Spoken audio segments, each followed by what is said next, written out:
सबसे बड़ा क्वेश्चन जो हर इंसान की दिमाग में आता है कि हु आर सिख। सिख है कौन? क्या ये हिंदू हैं? क्या ये अलग कास्ट के हैं?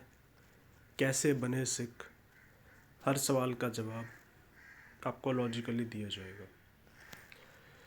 आज से अराउंड 300-400 साल पहले बहुत ज़्यादा कन्फ्यूज़न हो गया। समझ में ये नहीं आ रहा था कि भगवान कितने हैं, और अगर भगवान बहुत सारे हैं तो किसको माना जाए, क्या माना जाए। इंसान इतना कंफ्यूज हो गया था कि कंफ्यूजन में बस आपस में झगड़े स्टार्ट हो गए। कोई कह रहा है मैं हिंदू हूँ, कोई कह रहा है मैं मुसलमान हूँ। अब हिंदुओं में आ गए कई करोड़ों देवी देवता है, उनमें से कौन से को भगवान मानना है, कौन से भगवान है। फिर उसमें भी डिवाइडेशन हुआ। उसके बाद पहले रिलीजन आया, फिर कास्ट आई, फिर अपर क्लास, फिर लोअर क्लास भी आने लग गए। तो ऐसे करते करते बहुत ज़्यादा मतलब इतने करोड़ों अरबों भगवान बन गए कि समस्याएं बढ़ती चली गई। फिर इस दुनिया में हिंदू रिलीजन से ही एक शख्स ने जन्म लिया जिनका नाम रहा बाद में गुरु नानक देव जी। गुरु नानक देव जी जो थे वो खत्री रिलीजन कह सकते हैं आप, खत्री कास्ट कह सकते हैं आप। इस कास्ट में वो पैदा हुए और उनको बचपन से ही समझ थी इस चीज़ की कि भगवान तो एक है, पर लोग इतने भगवान कैसे बनाए जा रहे हैं, क्यों बनते जा रहे हैं, ये उनको इससे मतलब नहीं था। क्योंकि उनका जो एक भगवान था वो था निरंकार, और उस निरंकार को ये जो बताते थे, उनका जो एक्सप्लेनेशन रहा है वो यही रहा है कि जो निरंकार है उसका ना कोई रूप है, ना कोई उसकी फ़ोटो है, ना ही आप उसको कह सकते हो कि वो एक है क्या। वो सिर्फ एक जोत है, एक मतलब लाइटिंग कैंडल है जो हर इंसान में जल रही है। अब धीरे धीरे जो भी लोग, जितने भी लोग गुरु नानक देव जी की बातों में बातें सुनते थे, उनकी जो टीचिंग्स थे उनको सुनते गए, उनको शिष्य कहा गया। उनके लिए एक वर्ड दिया गया शिष्य, और शिष्य का ही जो इंग्लिश वर्ड दिया गया वो था सिख। सो हुआ ये कि गुरु नानक देव जी ने जब उनके शिष्य बनते गए, उन शिष्यों में हिंदू भी थे, मुसलमान भी थे, छोटी कास्ट के भी थे, बड़ी कास्ट के भी थे। पहले के ज़माने में छोटी कास्ट मतलब जो शूद्र हो गए, इनकी लोहार हो गए, इनको काफ़ी ज़्यादा नीचे कास्ट माना जाता था। लोग उनके घर पे खाना भी नहीं खाते थे। पर जब गुरु नानक देव जी की टीचिंग शुरू हुई, उन्होंने सारा भेदभाव मिटा दिया और सिर्फ उन्होंने ये कहा कि जो भी मेरा शिष्य है वो सिख है, क्योंकि सिख का ही इंग्लिश ट्रांसलेशन सिख होता है। आगे चलते चलते लोगों को कुछ को ये भ्रमित हो गया कि जो सिख है वो रिलीजन है। ऐसा बिल्कुल नहीं है। सिख को हमेशा एक कौम माना गया है। दूसरी बात, जितने भी लोग सिख जो है, सिख आप जात पात से नहीं बन सकते हैं। ऐसा नहीं है कि सिख के घर पैदा हुआ तो वो इंसान सिख ही होगा। सिख वो है जो जाति धर्म में भेदभाव नहीं करे, जो जिसको ये क्लियर हो कि भगवान जो है वो निरंकार है और वो उसी की भक्ति करे, उसी के साथ जुड़े। अगर कोई शख्स खुद को कहता है कि वो सिख है और वो 10 जगह माथा टेक रहा है, समझ में हर भगवान को पूज रहा है, उसको समझ में ही नहीं आ रहा है कौन से भगवान से क्या मांगना है, तो वो सिर्फ सिख नाम का है, उसे आप सिख नहीं कह सकते। क्योंकि जो सिक्खी दी गई है, जो शिक्षा दी गई है, उसमें सबसे ज़्यादा स्पेशल यही बात कही गई है, सिख वही जिसके लिए जात पात सब नीचे है।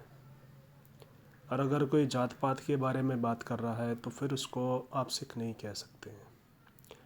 अब आते हैं दूसरी बात सबसे ज़्यादा कन्फ्यूज़न लोगों को करती है कि पंजाबी और सिख क्या ये दोनों एक हैं। पहली बात तो ये, पंजाब में रहने वाले लोग जो पंजाबी बोलते हैं, पंजाबी एक लैंग्वेज है, तो जितने भी लोग पंजाबी बोलते हैं उन्हें पंजाबी कहा जाता है। सिख लोगों की जो लैंग्वेज है वो गुरमुखी है, पर वो लोग पंजाबी में बात करते हैं, इसलिए वो पंजाबी तो होते ही हैं और वो सिख भी होते हैं। पर हर पंजाबी सिख नहीं होता है, क्योंकि सिख रहने की कोई रहत मर्यादा होती है। सिख लोगों को अपने केश रखने होते हैं, वो बाल नहीं कटवाते हैं। तो जो लोग बाल कटवा लेते हैं वो पंजाबी ही होते हैं, वो सिख नहीं होते हैं, चाहे वो पगड़ी बांध लें, क्योंकि पगड़ी वो रोज़ नहीं बांधते हैं। ओकेजनली कोई फंक्शन होता है तो वो पगड़ी बांध लेते हैं।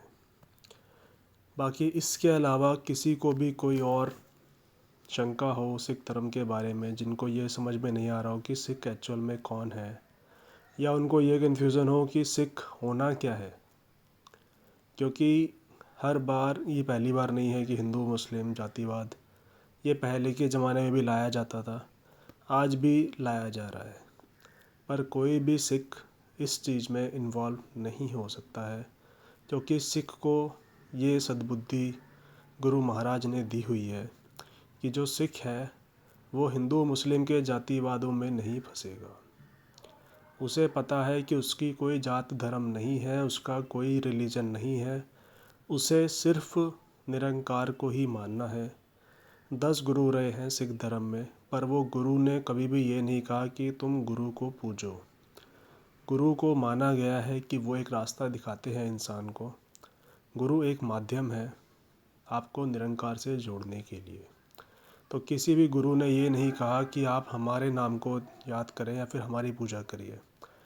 हर लाइन में, हर वर्ड में यही कहा गया है कि आपको निरंकार की ही प्रार्थना करनी है, निरंकार से ही जुड़ना है। और जो 10 गुरु रहे हैं उनको आपको एज ए टीचर लेके चलना है कि ये टीचर हैं जो हमें राह दिखा सकते हैं निरंकार तक पहुंचने की, निरंकार से जुड़ने की।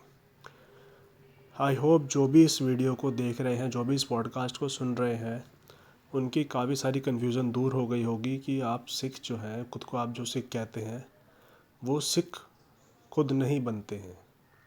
पैदाइशी सिख नहीं होता है। सिख एक सोच है, सिख एक टीचिंग है, सिख एक विश्वास है जो बाकी पाखंडों से ऊपर उठे और उन्होंने सच को माना और उस सच पे ही आगे बढ़ते गए। सिख वो है जो कंफ्यूज नहीं हुआ कि कौन सा भगवान पूजना है, कौन से माता आगे पूजना है, कौन से किसी और धर्म में जाके पूजना है। उसे पता है कि ओवरऑल भगवान एक है और उस एक भगवान को निरंकार नाम दिया गया है।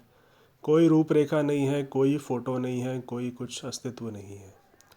जो है आपके विचार हैं और इसी के साथ आपको आगे चलना है। अगर आपको समझ में आया हो तो आगे ज़रूर शेयर कीजिएगा, ताकि जितने भी सिख आजकल पाखंडों में जा रहे हैं, अंधविश्वासी बनते जा रहे हैं, जिनकी हालत तो बहुत ज़्यादा ख़राब हो चुकी है, इतने पाखंडों में फंस चुके हैं, एटलीस्ट उनको समझ आए, उनको इस चीज़ का एहसास हो कि वो सिख कितने अजीज़ रहे हैं, कि उनको अलग से नवाजा गया है, और वो नवाजा इसीलिए गया है ताकि वो इन भ्रमों में, पाखंडों में कभी ना फंसे। Thank you so much for listening.